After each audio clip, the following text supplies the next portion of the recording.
എല്ലാവർക്കും മല്ലു ഡീപ് ഡൈവിന്റെ പുതിയൊരു വീഡിയോയിലേക്ക് സ്വാഗതം. ഏറ്റവും പുതിയ ന്യൂസ് അപ്ഡേറ്റ്സിനായി മറക്കാതെ ഈ ചാനൽ സബ്സ്ക്രൈബ് ചെയ്യുക. വർഷങ്ങളുടെ പ്രണയത്തിന് ശേഷം ബിഗ് ബോസ് താരം സിജോ ജോണും ലിനും വിവാഹിതരാകാൻ പോകുകയാണ്. ബിഗ് ബോസിൽ നിന്നും പുറത്തു വന്നതിന് പിന്നാലെയായിരുന്നു സിജോ തന്റെ പ്രണയിനിയെ എല്ലാവർക്കും പരിചയപ്പെടുത്തിയത്. അടുത്തിടെ ഇരുവരുടെയും എൻഗേജ്മെന്റും കഴിഞ്ഞിരുന്നു. ഇപ്പോഴിതാ വിവാഹത്തിന് മുന്നോടിയായി നടത്തിയ ബാച്ചിലർ പാർട്ടിയിൽ ബിഗ് ബോസിലെ സിജോയുടെ സഹതാരങ്ങളെല്ലാം വന്നിരിക്കുകയാണ്. ബിഗ് ബോസിൽ വെച്ച് ലിനുവിനെ കുറിച്ച് സിജോ ആരോടും പറഞ്ഞിട്ടുണ്ടായിരുന്നില്ലെന്നാണ് ബാച്ചിലർ പാർട്ടി വേദിയിൽ വെച്ച് ജാസ്മിൻ ജാഫർ പറയുന്നത്.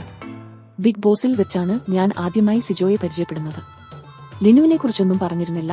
എന്നോട് മാത്രമല്ല, ഞങ്ങൾ ആരോടും ഇതേക്കുറിച്ച് സംസാരിച്ചില്ല. പിന്നീട് പുറത്തു പോയവർ റീ എൻട്രി നടത്തിയപ്പോൾ ശർനേച്ചി എങ്ങാനും ഇതേക്കുറിച്ച് പറയുന്നത്.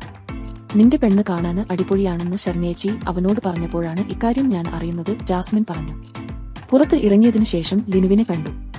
ഇരുവരും അടിപൊളി കോംബോയാണ്. സിജോ കുറച്ച് പിരിപിരിപ്പാണെങ്കിൽ ലിൻ കുറച്ച് അടങ്ങിയ ടൈപ്പാണ്. അതുകൊണ്ട് തന്നെ രണ്ടുപേരും സെറ്റ് ആയിട്ട് പോയിക്കോളും. വർഷങ്ങളായി കാത്തുനിന്ന ഒരു നിമിഷമാണ് വരാൻ പോകുന്നതെന്നായിരുന്നു സിജോയുടെ പ്രതികരണം. ഒരുപാട് വർഷത്തെ പ്രേമത്തിന് ശേഷം കല്യാണത്തിലേക്ക് എത്തുകയെന്ന് പറയുന്നത് സന്തോഷമുള്ള കാര്യമാണ്. വീട്ടുകാരുടെയൊക്കെ പൂർണ്ണ സമ്മതത്തോടെയാണ് വിവാഹം. ഈ 6 വർഷത്തെ പ്രണയത്തിനിടയിൽ ഏറ്റവും കൂടുതൽ സഹിച്ചിട്ടുണ്ടാക ലിനുവായിരിക്കുമെന്നും സിജോ പറഞ്ഞു. അപ്പോൾ ഇതുപോലത്തെ കൂടുതൽ ന്യൂസ് അപ്ഡേറ്റ്സിനായി ഈ ചാനൽ മറക്കാതെ സബ്സ്ക്രൈബ് ചെയ്യുക.